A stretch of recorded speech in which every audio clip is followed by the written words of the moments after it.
The silence in Marcus Thorne's mansion was the most expensive thing he owned. It cost more than the Italian marble that sprawled across the floors, more than the modern art that hung on the walls like captive ghosts, and certainly more than the fleet of luxury cars sleeping in his garage. This silence was purchased with the fees of 100 specialists, the cost of private jets flying to every corner of the globe, and the price of hope, which dwindled with every new failed treatment.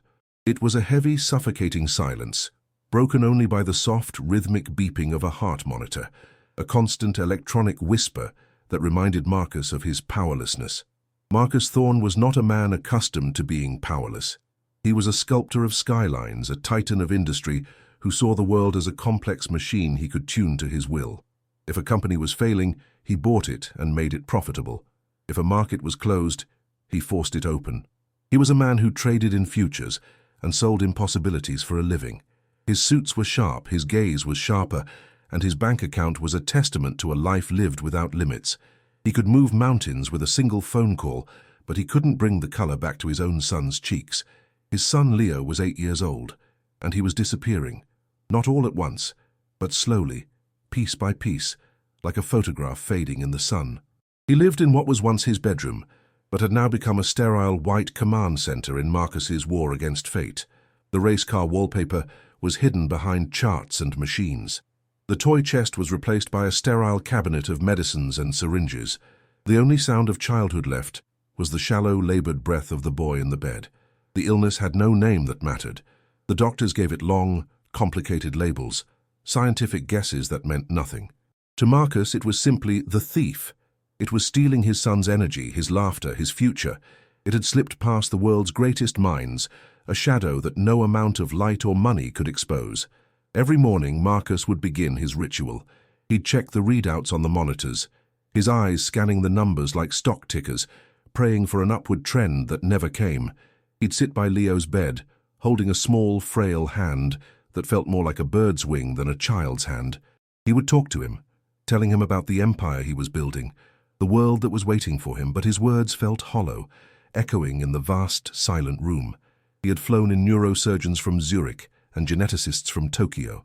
He had funded experimental trials, consulted with holistic gurus, and even, in a moment of sheer gut-wrenching desperation, entertained a psychic from New Orleans. Each one came with a briefcase full of promises and left with a check, leaving Marcus with nothing but the deepening silence. He was a king in a castle of his own making, but his air was fading in the royal chamber, and the kingdom felt like it was turning to dust around him. He would have traded every stock, every building, every last dollar for a single, genuine, healthy laugh from his son, but it was the one thing on earth that was not for sale. That morning, after another specialist had shaken his head and uttered the familiar, soul-crushing words, "We've done all we can," Marcus felt a despair so profound it was a physical weight. He looked out the floor-to-ceiling window at the city he owned, and he had never felt so poor. He believed he was at the end of every road, that every door had been closed and locked. But sometimes the end of the road is simply where a new path begins, a path you could never have imagined, starting with a presence you were never expecting. The trespasser wasn't at the gate. He wasn't trying to bypass the multi-layered security system that Marcus had installed. He was simply there, standing on the emerald green lawn, near the ancient oak tree whose roots were as old as the Thorne family fortune. Marcus saw him from Leo's window. His first reaction was a flash of irritation. A vagrant. Here, in his sanctuary of sterile grief. His finger hovered over the intercom to summon security, a command that would have the man removed in under a minute. But he paused. There was something about the man's posture. It wasn't threatening. It wasn't even defiant. It was calm. An unnerving, profound stillness that seemed to absorb the frantic energy of the world around it. Against his better judgment, Marcus went down to face him himself. He strode across the perfectly manicured grass, his expensive leather shoes sinking slightly into the soft earth. He prepared a speech in his head, a sharp, dismissive reprimand. But as he got closer, the words caught in his throat. The man was older, his face a roadmap of sun and wind, his clothes simple and worn. But his eyes were clear. They weren't clouded with the desperation or madness Marcus expected. They held a strange, peaceful light, and they were fixed on the second-floor window, Leo's window. "This is private property," Marcus said, his voice clipped and cold. It was the voice he used to dismantle competitors, the one that left no room for negotiation. The man didn't flinch. He slowly lowered his gaze from the window and met Marcus's eyes. "I know," he said. His voice was quiet, yet it carried an unusual resonance, like a bell ringing softly in the distance. "A beautiful cage." The words hung in the air, simple and devastatingly accurate. Before Marcus could retort, the man spoke again. "The boy's spirit is tired. It carries a great weight." A chill went down Marcus's spine that had nothing to do with the morning air. "How do you know about my son?" he demanded, his suspicion instantly sharpening into a weapon. "Are you a reporter? Is this some kind of sick publicity stunt? I can assure you you've picked the wrong person to—" "I am not from anywhere you would know," the man interrupted gently, holding up a hand not to silence Marcus, but to calm the space between them. "My name is Elias, and I am simply a hungry man." He looked at Marcus, his expression unreadable. It was not pity, not arrogance, not anything Marcus had ever encountered in a negotiation. It was just presence. "But I did not come here to beg," Elias continued. "I came to make a proposition." Marcus almost laughed. "A proposition? From him? I'm not in the market for whatever you're selling," he scoffed. "Oh, but you are," Elias said, his gaze unwavering. "You are in the market for a miracle. You have tried to purchase a cure with your wealth. You have tried to command a healing with your power. But you cannot buy what is not for sale. A life cannot be forced. It can only be invited." He took a small step closer, and the air crackled with a strange intensity. "This is my offer, Marcus Thorne. Invite me into your home. Set a place for me at your table. Feed me a simple meal. I want nothing of your money, nothing of your fame. Just a plate of food freely given, and in return," he said, the words landing with impossible weight, "I will heal your son." For a moment, the world stopped. Then, a harsh, bitter laugh erupted from Marcus's chest. It was the most absurd, most insulting thing he had ever heard. A madman, a grifter preying on his pain. "You'll what? You'll heal him? For a sandwich? Is that the going rate for divine intervention these days?" The sarcasm was a shield, protecting the raw, wounded part of him that was screaming. He was ready to call the guards, to have this lunatic thrown off his land and out of his life. But Elias didn't react to the venom. He just stood there, a pillar of calm in Marcus's storm. "I do not ask for your belief," Elias said softly. "Only your hospitality. The cost is a plate and an open door. Nothing more. Logic, reason, and a lifetime of ruthless experience told him to send the man away." But looking into the stranger's calm, steady eyes, Marcus heard a different voice, the voice of a father who had absolutely nothing left to lose. Every instinct that had made Marcus Thorne a billionaire screamed at him to retract the offer, to call the man a fraud and have him thrown out. But the image of Leo, small and fragile against a sea of white pillows, was stronger than any instinct. With a sigh that felt like the surrender of his entire worldview, Marcus gave a stiff, almost imperceptible nod. "Fine," he clipped out, the word tasting like defeat. "You can have your meal." He turned and walked toward the house, not looking back to see if the man was following. He didn't need to. He could feel the man's serene presence behind him, a silent shadow that was about to cross the threshold of his meticulously controlled world. The front door opened into a grand foyer with a soaring ceiling and a chandelier that dripped crystals like frozen tears. The air itself seemed polished. His butler, a man named Gregory, who had served the family for 20 years and had never once shown a flicker of surprise, stood ramrod straight. As Elias stepped inside, Gregory's eyes widened for a fraction of a second, the only crack in his perfect facade. He looked from the weathered stranger to his employer, his face a mask of polite confusion. Marcus ignored him, his jaw tight. "Set a place in the dining hall for two," he commanded, the words feeling absurd as he said them. The dining hall was a cavern of mahogany and silk. A single table, long enough to host a state dinner, stretched across the room. It was a place for power lunches and strategic alliances, not for feeding a vagrant. Elias took it all in, not with the awe of a poor man in a palace, but with the detached curiosity of a visitor in a museum. He didn't gaze at the paintings or the silver, he seemed to look through them. When Gregory pulled out a heavy, ornate chair, Elias simply waited, his calm making the opulent surroundings feel gaudy and meaningless. "What will you have?" Marcus asked, still standing, his arms crossed. He was the host, but he felt like a prisoner in his own home. "Some bread, perhaps some soup, whatever is simplest," Elias replied, his voice gentle. Marcus relayed the strange order to his private chef, a man who had won awards for his deconstructed culinary creations. The request for simple bread and soup was, in its own way, the most complex order he'd ever received. In the kitchen, there was a quiet, frantic energy. "What kind of soup do you serve a man who promises miracles?" They sat at opposite ends of the vast table, a canyon of polished wood between them.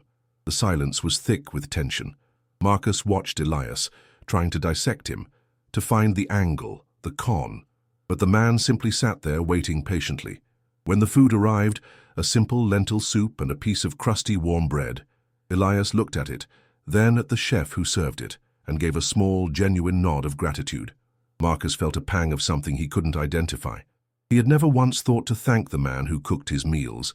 Elias broke the bread slowly, with a reverence Marcus had never seen before. He ate not like a starving man, but like someone partaking in a sacred rite. He was slow, deliberate, mindful. Marcus couldn't stand the silence. "So, is this what you do?" he asked, his voice echoing slightly in the large room. "Are you travel around preying on grieving families?" Elias finished chewing a piece of bread before he answered, his eyes never leaving his bowl. "Grief makes a door where there was once a wall," he said softly. "I simply knock. It is your choice to open it." He took another spoonful of soup. This was made with care. The hands that prepared it are steady. Again, this strange, unnerving perception. He saw things, felt things, that were invisible to Marcus. The meal continued in this charged silence.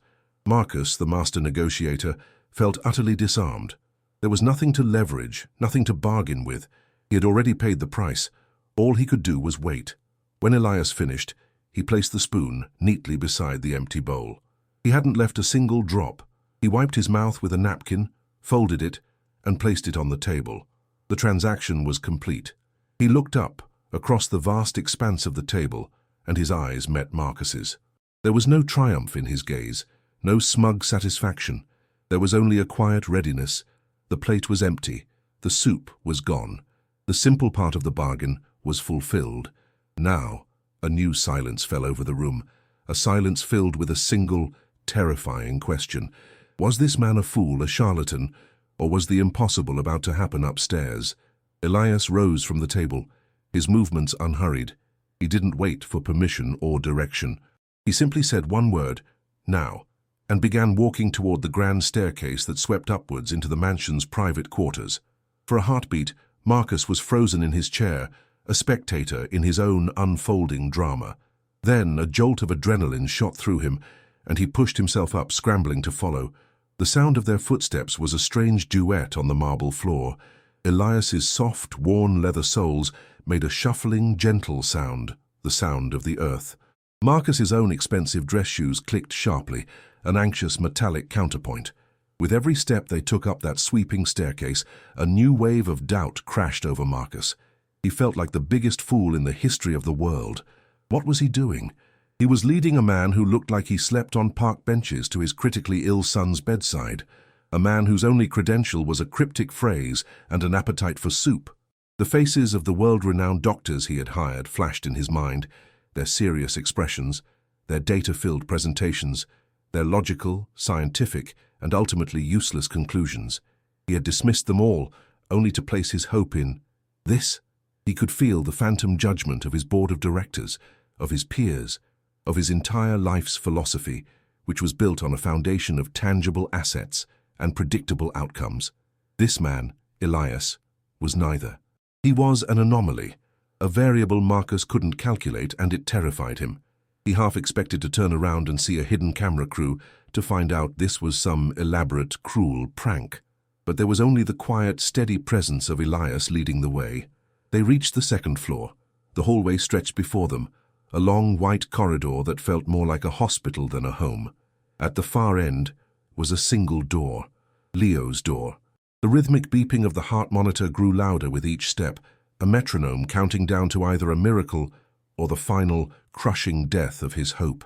Just as they neared the room, a woman in blue scrubs stepped out, Isabella, Leo's private nurse. She was a kind but fiercely protective woman, who had been a rock for Marcus through the worst months.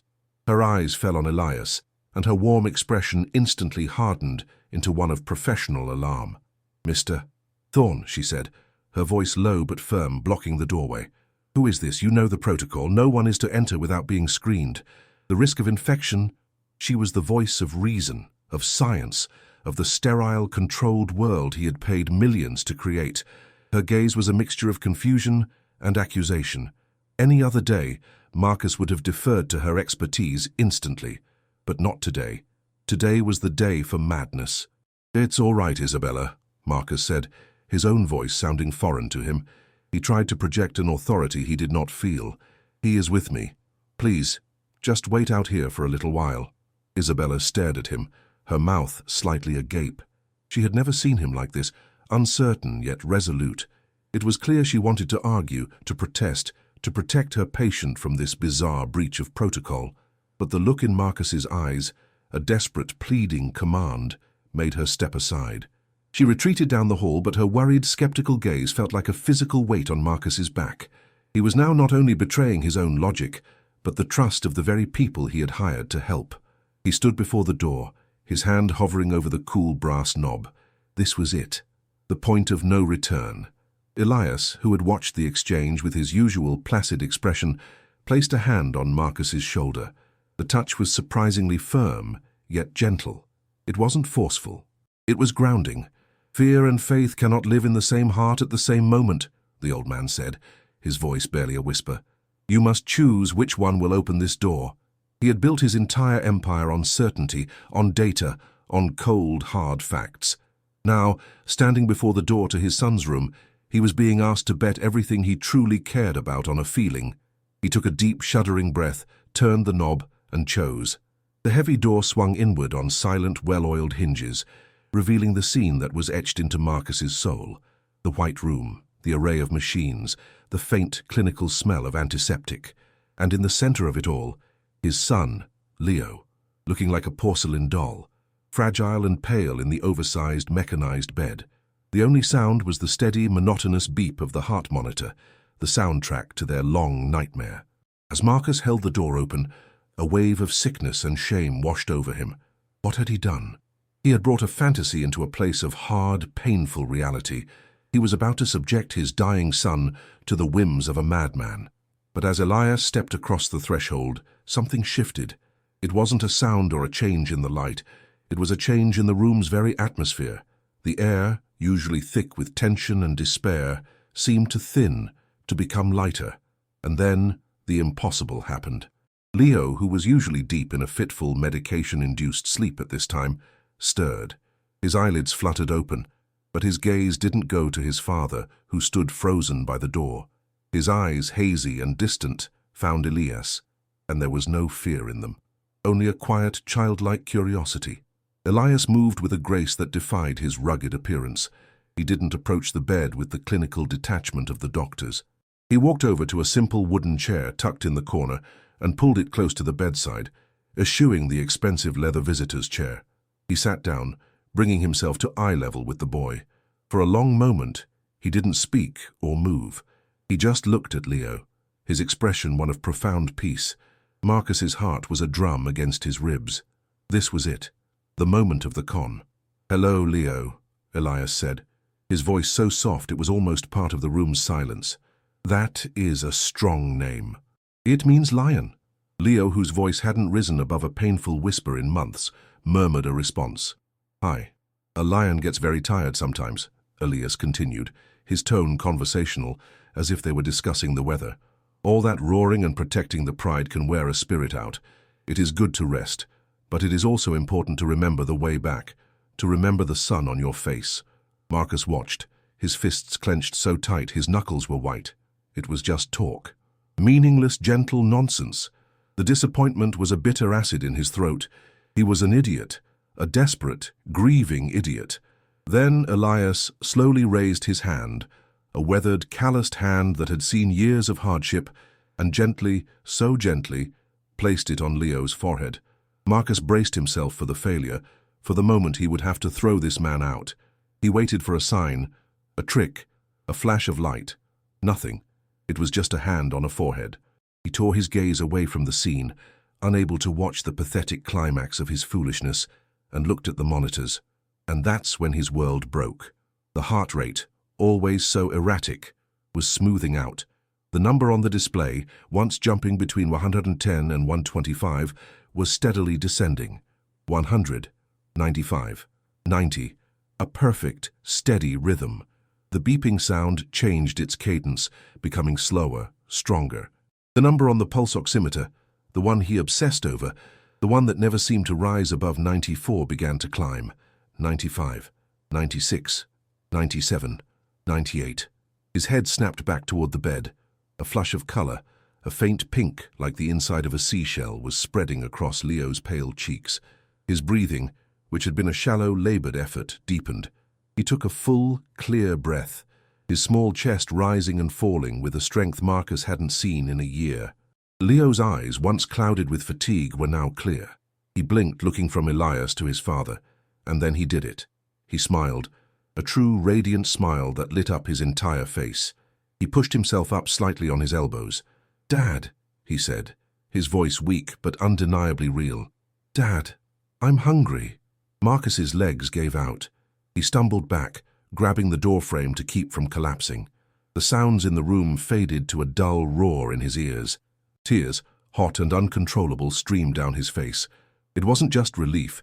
It was the violent, shattering implosion of his reality. The numbers on the screen were not supposed to lie. The doctors had called his son's condition irreversible. Yet, they were changing, rewriting the story of Leo's life right before his eyes. The miracle wasn't loud or explosive. It was a quiet whisper that had just torn Marcus Thorne's universe apart. For a long moment, the only sound in the room was the steady, rhythmic song of the monitors, a beat that now sounded like a hymn of victory. Marcus remained pressed against the doorframe, his body shaking with silent, racking sobs. Across the room, Leo was propped up on his elbows, looking around with a clarity that had been absent for more than a year, and in the chair beside him, Elias sat, a placid island in the middle of Marcus's shattered reality. The miracle was so quiet, so profound, it had left a vacuum in its wake, and Marcus didn't know how to breathe the new air. It was Leo's voice, stronger now, that broke the spell. "Is Nurse Isabella here? Can she check my temperature? I feel warm, but not the bad warm." As if summoned, Isabella appeared in the doorway, her face etched with concern. "Mr. Thorne, I heard a voice. Is everything—" She stopped abruptly. Her professional gaze swept the room in a practiced, efficient sequence. First, Leo sitting up, alert. Her jaw went slack. Second, the monitors, her eyes widening at the green lines and the impossible numbers they displayed. Third, the strange, calm old man sitting by the bed. Her mind, trained in logic and medicine, refused to connect the dots. It was a system error, a complete paradox. She rushed to the monitors, her hands hovering over the screens as if they might be a mirage. She tapped the glass. The numbers didn't change. Heart rate, 88, steady. Oxygen saturation, 99%. Blood pressure, normal. These weren't just good numbers, they were the numbers of a healthy child. She fumbled for the stethoscope around her neck, her usual efficiency gone, replaced by a trembling urgency. "Leo, honey, can I take a listen?" she asked, her voice strained. She placed the cool metal disc on his chest, then on his back, closing her eyes to concentrate. The room was deathly silent, save for the soft shushing sound of the stethoscope in her ears.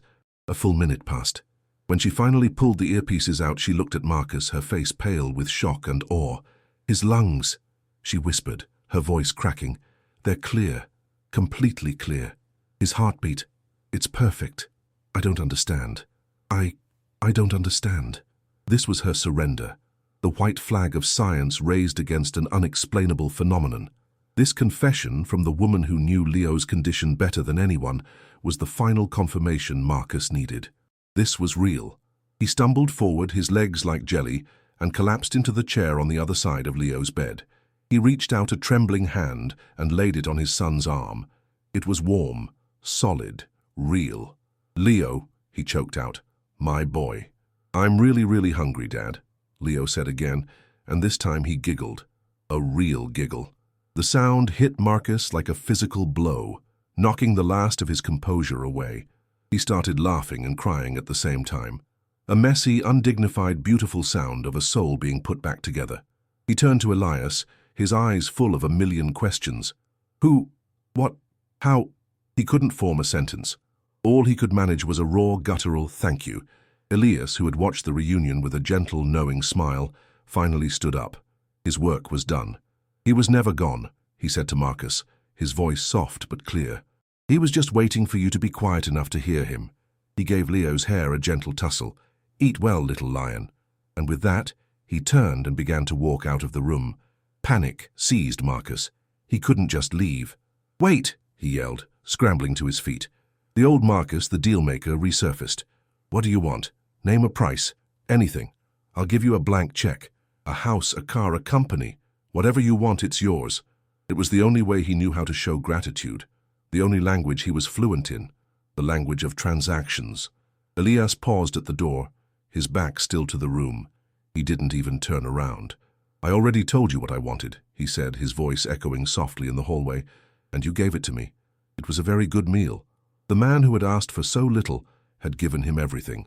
And as the sound of his worn shoes faded down the hallway, Marcus Thorne realized his life's most valuable transaction had just been completed, and it had cost him nothing more than a bowl of soup and all of his certainty.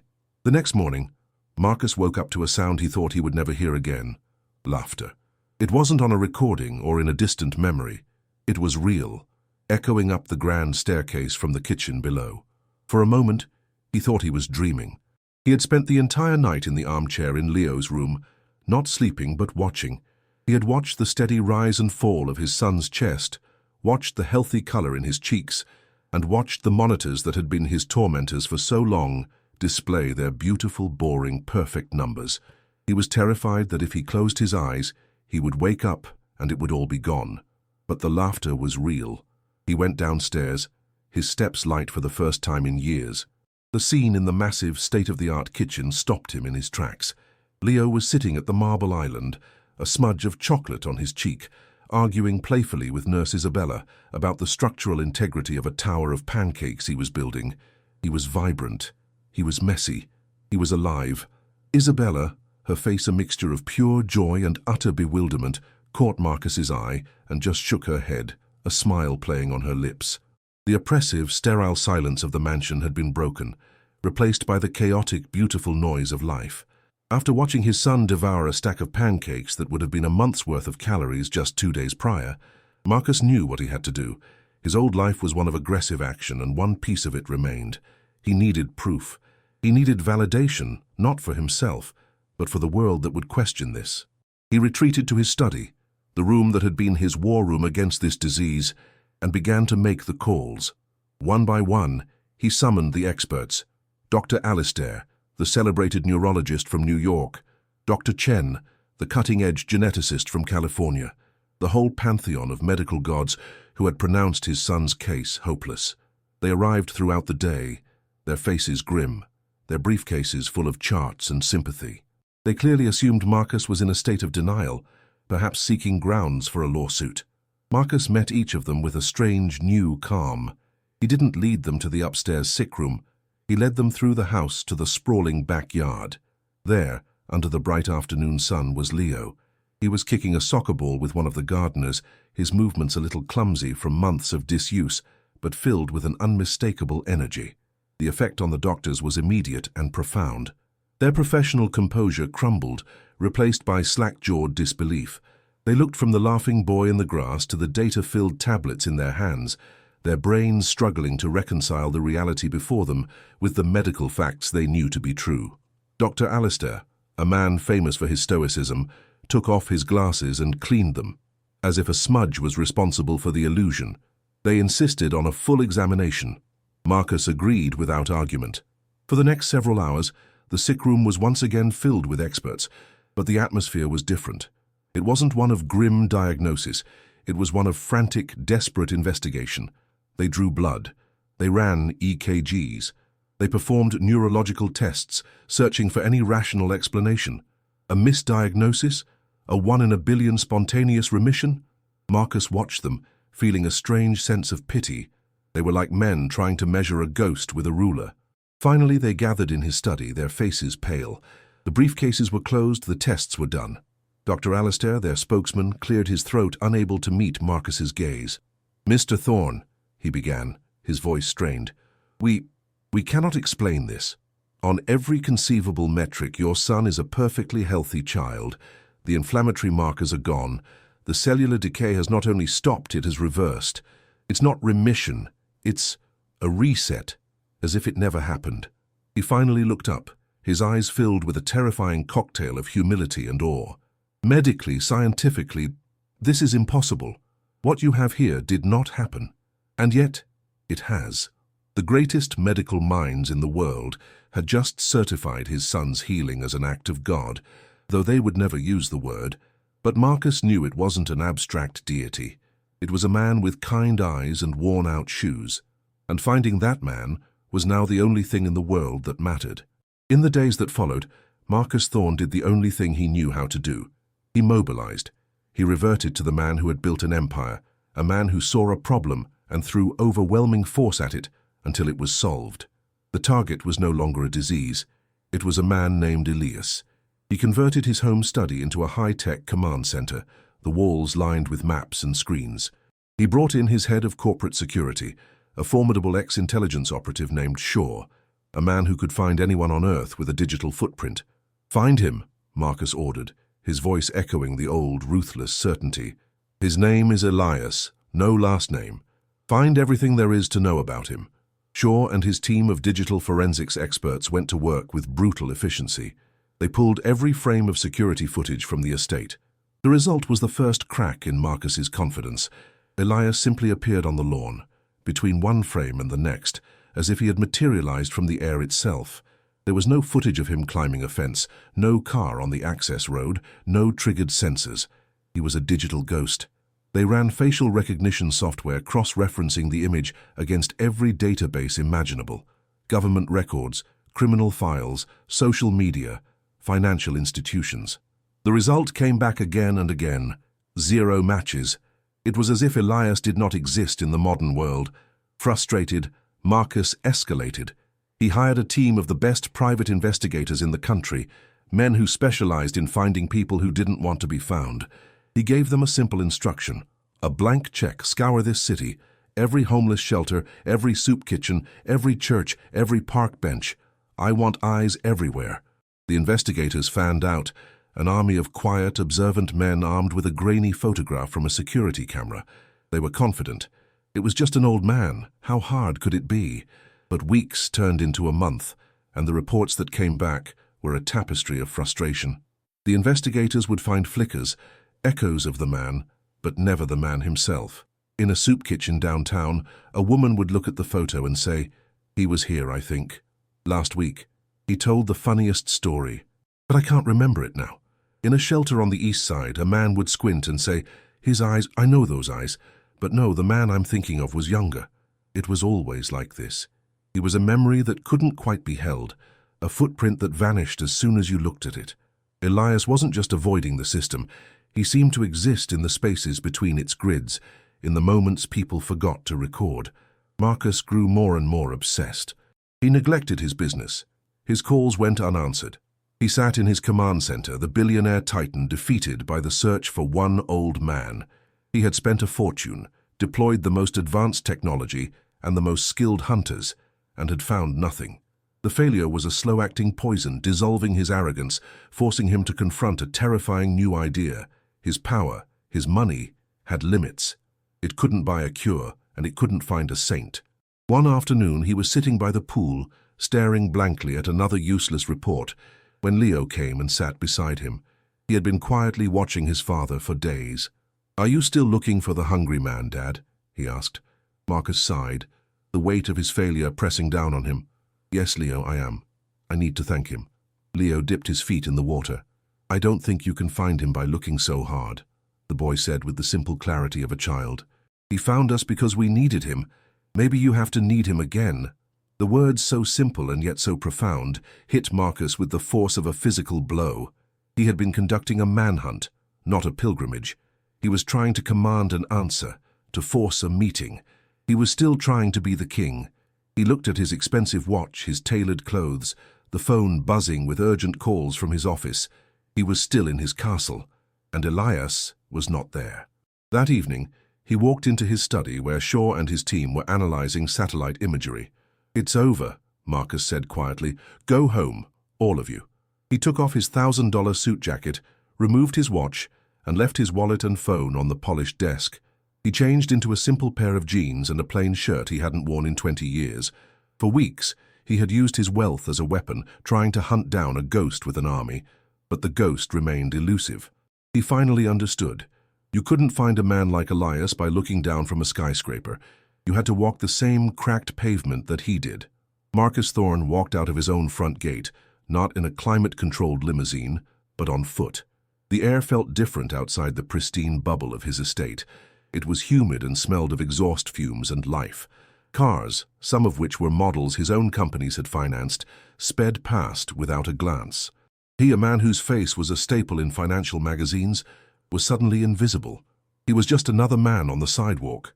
The feeling was equal parts terrifying and liberating.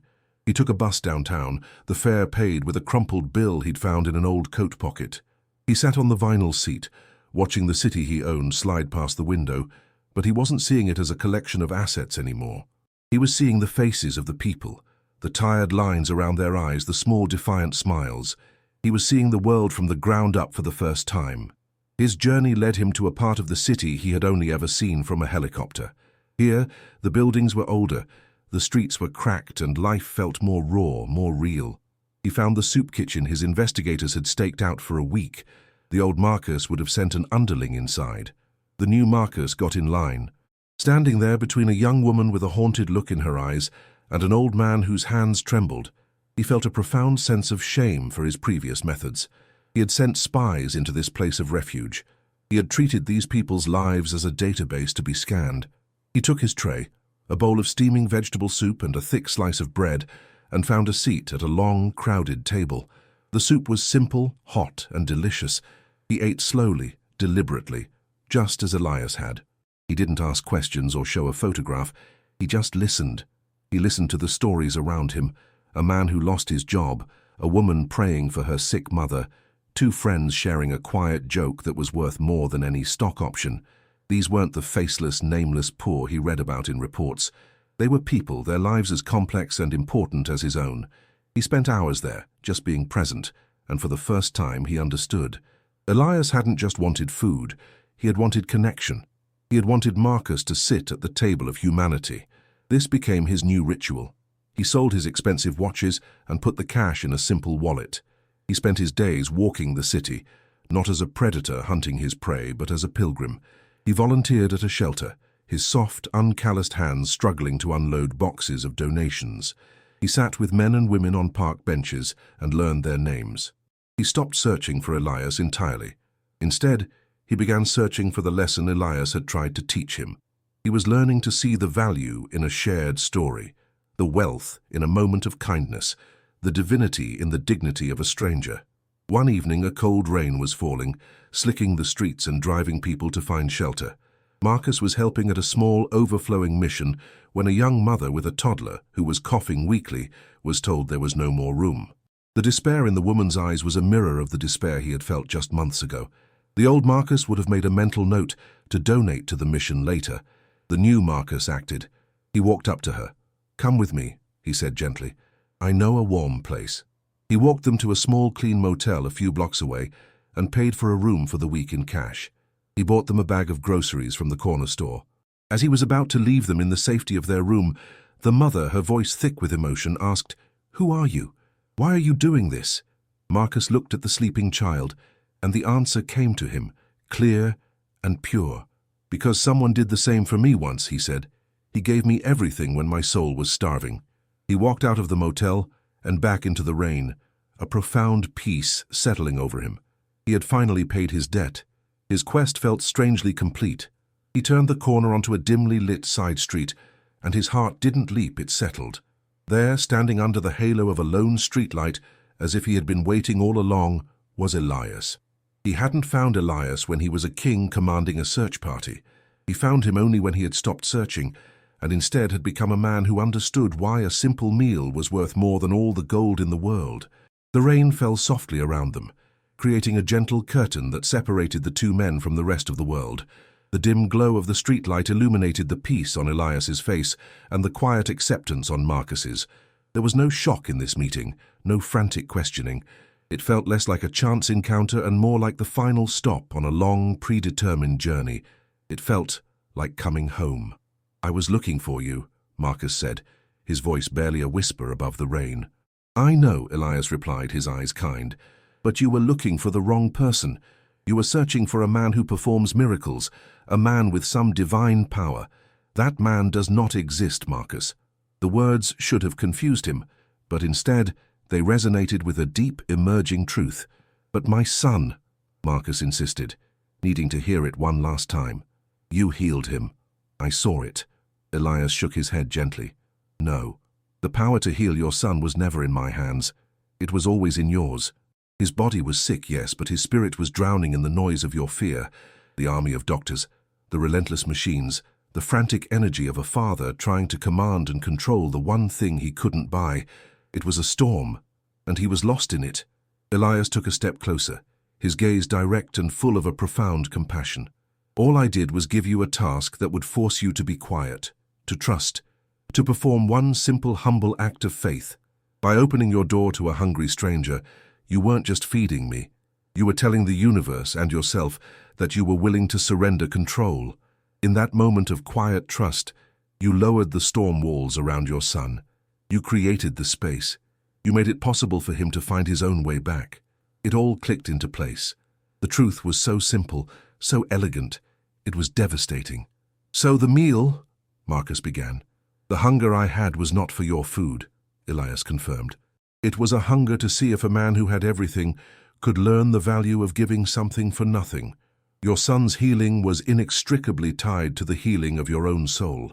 He could not truly get well until you did." The weight of this revelation settled on Marcus, not as a burden but as a grace. He had been the patient all along. He looked at the old man, this teacher who had asked for nothing, and felt a gratitude so immense it had no words. Elias smiled, as if hearing his thoughts. "You don't need me anymore, Marcus. You know the way now." He placed a hand on Marcus's shoulder, that same solid, grounding touch. "Go home to your boy." And with that, Elias turned and walked down the street, melting into the rainy darkness. Not like a vanishing spectre, but simply like a man whose work was complete. 6 months later, the Thorne mansion was a different place. The heavy, expensive silence was gone, replaced by the sound of Leo practicing piano, the shouts of a backyard basketball game, and the chatter of friends who were always welcome. Marcus still ran his empire, but he was no longer its king. He was its steward. In boardrooms, he now spoke of community investment and employee well-being, with the same passion he once reserved for profit margins. He had created the Leo Thorne Foundation, not as a monument to his own generosity, but as a quiet, efficient engine of direct kindness. It ran shelters, funded crisis relief for families, and operated the finest soup kitchens in the city. Marcus was often there himself, wearing an apron, ladling soup, and most importantly, listening to the stories of the people he served. One evening, as the sun set in a blaze of orange and purple, he sat with Leo on a bench overlooking the lake on their property. Leo, now healthy and vibrant, leaned his head on his father's shoulder. "Dad," he asked, "do you ever miss it, being the most powerful man in the city?" Marcus looked at his son, his healthy, laughing, miraculous son. He wrapped an arm around him, pulling him close. "I have never," he said, his voice thick with a joy he once thought impossible, "been more powerful than I am right now." He had searched the world for a healer, only to find that the cure he so desperately needed was locked inside his own heart. And a simple meal with a stranger had given him the key. If this story touched you, don't forget to like, comment your thoughts, and subscribe for more powerful life lessons every week.